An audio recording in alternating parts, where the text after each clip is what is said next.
Racism that Kalamui Salam noticed in his account of the aftermath of the storm reflects the racism that Zaitun encountered during his time in captivity. In Salam's account from Voices of the Storm, he and his family evacuated before the storm hit and waited out the storm in Houston. When he returns, he comments on the destruction of black culture in the city and how the black population of the city will never go back up to 70%. He then states, "I know that there are many white people who are very, very happy about the population shift and everything like that that's been going on."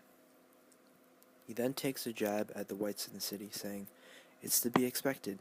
People in power are always happy when they win. That's just the way it is." This conveys that the white population was generally happy because they disliked the blacks, and when the blacks moved out of the city because they were poorer and had nothing left to return to after the storm, they felt no compassion. Salam then expresses his bitterness through his jab at the whites. Zaitun was also subject to racism when he was confined at Camp Greyhound.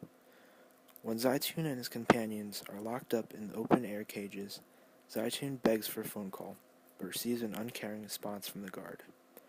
When Zaitun asked why, the guard replied, "Phones don't work. You guys are terrorists. You're Taliban." This shows the racism evident in Zaitun's detainment and the justice system as a whole at the time.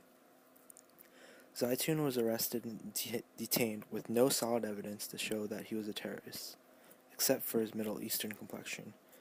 Almost from that information alone, they deduced that Zaitun and his companions had to be terrorists. Both Salam and Zaitun had different experiences with racism as a result of the storm, one having a more direct and serious encounter than the other. However, both accounts shed some light on the implications and manifestations of racism today, and how racist ignorance can lead to injustice.